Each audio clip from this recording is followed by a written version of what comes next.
Good morning, everyone, or evening, or whenever you're watching this. I'm Elena Spencer, and this is my final presentation for Physics 410. So today we will be talking about this question: why is the sky blue?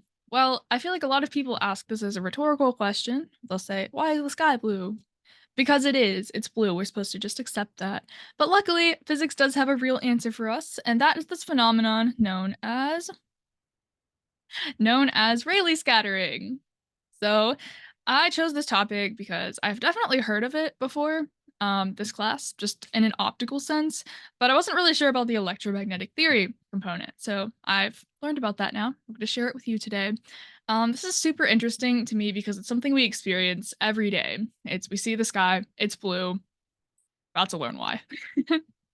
So what is this? So I'm gonna provide an overview of the optical explanation, and then we'll get into the equations after that, so you can retroactively prove why this is true. So what is Rayleigh scattering? We will ask Lord Rayleigh himself for an explanation. The elastic scattering of light by particles much smaller than the light's wavelength. You'll see later why that's important. But this here is 19th century British physicist Lord Rayleigh, a picture of him. So, as a review before I get into all of the scattering explanations, we'll talk about light. So, what is light? Light is a set of oscillating, self-propagating electric and magnetic fields. So they're traveling normal to each other, like that. You already know this. I know you know this because I've been in class with you for the past 3 years, but I'll have to talk about it anyway. So energy carried by this wave depends on the wavelength and frequency of the light. So here we have our equation for that. Just as a reminder, the wavelength is inversely proportional to the frequency. So I'll be talking about equations from the Griffiths textbook that we've been using in class. And in that textbook, we use omega to denote the frequency. So that is that one right there. So here is the spectrum that we've all seen before of the visible light, and you'll note that violet light has the highest energy and highest frequency light that we can see, and red light has the lowest frequency slash lowest energy. And we can't see UV or infrared light, obviously. So the sun's light is effectively white, and that's because it contains all visible frequencies. Sometimes we see and or portray the sun as yellowish, but it's mostly white. We'll call it white for now, but there's an explanation as to why we view it as more yellow. So visible light has the range from 400 to 700 nanometers of wavelength, and that gives us blue as a higher frequency light and red as a lower frequency light. So here we have our equation again.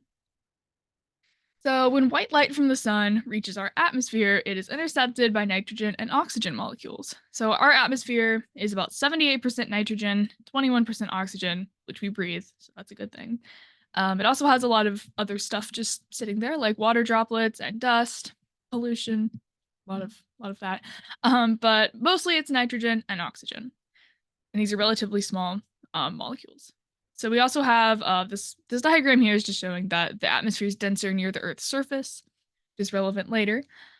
But either way, the particles that we see are mostly much smaller than the wavelength of our visible light, 400 to 700 nanometers.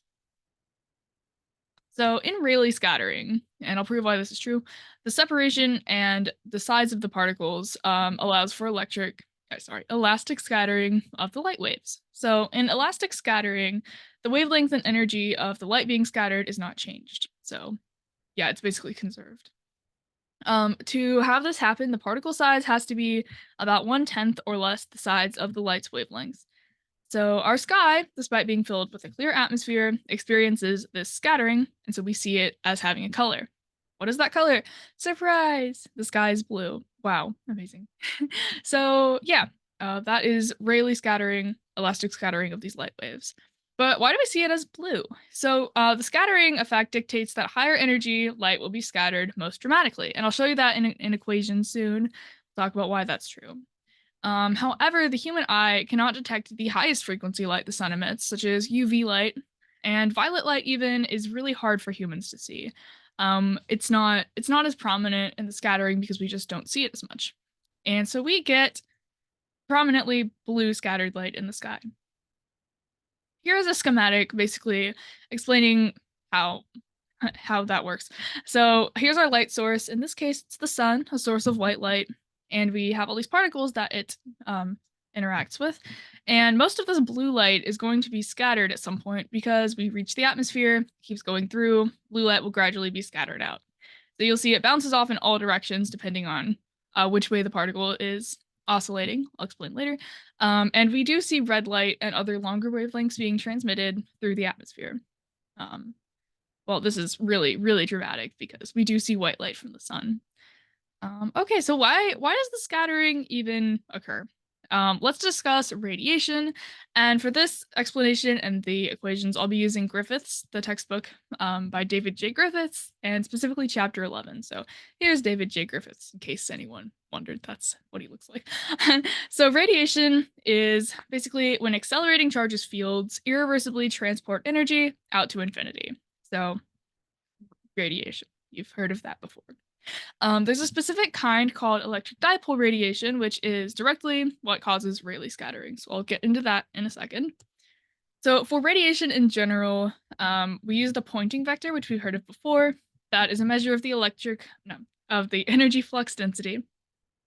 And basically, we take the electric field component, cross product, the cross product of the electric field component, magnetic field component, and we get this Poynting vector. So then to get the power passing through a surface due to this radiating source, we take the integral of the Poynting vector on a sphere of radius r. So here's our sphere, see radius r, our source is in the center, and this is like a very, very large sphere usually because it's radiating out to infinity. So we take this integral, get this equation here, and to get the instantaneous power, you actually have to do this transform because light travels at relativistic velocities, and you take take t0 plus r over the speed of light. Not super relevant, but that is the instantaneous power for radiation in general. So electric dipoles, let's discuss that. So an electric dipole is when charge oscillates between 2 points, basically. And here's our diagram from the Griffiths book. I believe it's figure 11.2. And we have these two different charges, or two poles, basically, dipole. We have the positive charge and the negative charge. And the separation between these two, which it's oscillating between, is distance d. So then we do have our point from which we're viewing this thing, and that is a radius r away. If you imagine the sphere, that's what we're integrating over here. And we have squiggle r positive to the positive charge and squiggle r negative to the negative charge here. So this is an explanation from the Griffiths text. I won't just read all of this, but basically we get this equation for a charge at a point, and we have the cosine omega t component because we're oscillating angular frequency here. We also have the dipole moment, p right here, and that is very similarly has that component. We also have the max value of the dipole moment, which is just the charge at that point times the distance. Go from the Griffiths text as well. So basically, electric dipoles emit a certain kind of radiation. So to make a perfect dipole, we have to make two assumptions to derive these next equations. And the first assumption is that the distance d between the two charges, oh gosh, spoilers. The distance d between these 2 points is much, much smaller than the radius from which we're viewing it away, basically. So it's like really small compared to our point of view. So the second assumption, this one is important for scattering in our atmosphere, is that this distance of oscillation is much smaller than the wavelength of light, or in this case, about at least 1/10 the wavelength of the light that is to be scattered. So we go. In our atmosphere, particularly, like I said, it's mostly made of nitrogen and oxygen. And when sunlight infalls on these atoms, it causes them to oscillate. And we all know that atoms are not stationary, they're constantly vibrating just due to thermal energy. And in this case, we get like two poles basically because it's a charged atom here. And also, oscillation is acceleration. So I said radiation was accelerating charges. Yeah, oscillation is a form of acceleration here. And the accelerating charged particles act as tiny dipoles in our atmosphere. So you see the sunlight here falling onto this dipole, and it emits scattered light in different directions. So that is what that works. So here is from the point of view of a viewer on Earth, we have the sun's rays coming in at a certain angle. It's usually not directly on you. And we see dipoles radiating in different directions. So the dipoles that are going out to the side are going to emit light in those directions, and we'll get a certain color that we see. So here are some equations specifically for the electric dipole radiation. Here's the Poynting vector again. This is the more specific form for the electric dipole of the energy radiated. So the intensity is just this radiated energy averaged over one cycle. So we get, as you can see, there is this component here, the frequency to the fourth power. That's going to be important later. And we also have the theta is just the viewing angle from the radiation direction, basically. So this is the total power. We take the integral of this intensity over that sphere of radius r that we talked about earlier, and we get this equation, and you keep the frequency to the fourth power term here. So you'll note that this has a very strong dependence on frequency.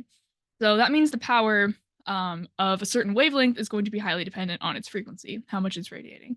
So basically, oscillating dipoles will emit more energy at higher frequencies or shorter wavelengths. So that means bluer wavelengths are going to be more strongly radiated in this case. So wow, that's why the sky is blue. It's because we get more strong radiation in these shorter wavelengths. So there's an interesting effect that Rayleigh scattering also explains, and that is that the sky is not always blue.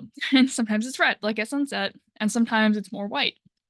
And also, this isn't just in our atmosphere, this is also in objects such as this.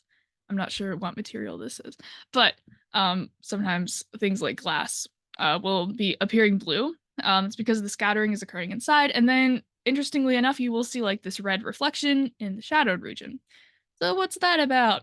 Um, I have these diagrams that are actually from a YouTube video from Manocha Academy, and I thought he explained it very well, so I'll be using his pictures here. So at noon, the sun is directly overhead, and we have basically the smallest distance of atmosphere for the sun's light to come through. And we see white light because the wavelengths that are blue aren't fully scattered out. They don't have enough time to just be hanging out and scattering in all directions. So they do reach us, and we see basically white light. At sunset, we have more atmosphere for the sun's light to come through to reach our eyes. You'll notice because it's like coming in sideways. So that means that the blue wavelengths have more time to bounce around in our atmosphere and are almost entirely scattered out by the time they reach our eyes. See, it's not reaching him there. This actually also goes for the mid wavelengths at this high angle. So the green wavelengths are scattered out, more yellow ones sometimes are also scattered out. And the only light that ends up reaching our eyes during sunset is more red light. So that's why if you see the sun on a clear night, don't stare directly at the sun, but you catch a glimpse of the sun on a clear night, it's going to look more red. So we get a sunset, and this also kind of affects the sky around the sun. But you'll notice sometimes during sunset, the rest of the sky is blue, and that's just because Rayleigh scattering is still occurring in the rest of the atmosphere. So why are clouds typically white then? These are a couple of questions that you just might have. The sky's not completely uniformly blue. So particles in clouds are too large to cause this effect, which I don't know if I mentioned, but it's called preferential scattering, in which different wavelengths are more strongly scattered and radiated. So in clouds, all the wavelengths are scattered equally because, we're not really experiencing this dipole effect. The particles are too big and they don't become little oscillating dipoles. Why does the sun appear yellow? I mentioned that earlier, that it's actually more yellow than white. It's because some of the incoming light, its blue component has been removed, even if it's coming directly on you, like at noon. So that's been scattered away from our line of sight, and we don't see the blue component, so we do see the sun as more yellow in that case. I'm also not sure if I mentioned this. I should mention it. Like I said, the separation of the molecules also matters based on the assumptions we made. So only in the upper atmosphere Rayleigh scattering is allowed to occur. And that's because down here closer to the ground, the atmosphere is too dense, and actually just scattering pretty uniformly occurs and scatters out a lot of the wavelengths. But up in the upper atmosphere, it works out so that blue light is scattered away from us, but the red light is able to transmit to our line of sight. So, yeah, it only really happens in the upper atmosphere. It's a pretty specific case, but it's interesting that it works out that way, and the sky is blue. So, um, please don't look directly at the sun to confirm any of this, though. You will go blind. All right, so here are my references, and my main source was the Griffiths book, specifically chapter 11 on radiation, which we didn't really cover in class. I also used the Wikipedia page just for reference and images as well. And these two YouTube videos are really good at explaining this if you are interested looking at that farther. And here are my image sources. So, thank you for watching. I hope you all have a lovely rest of the semester, and good luck with your own presentations.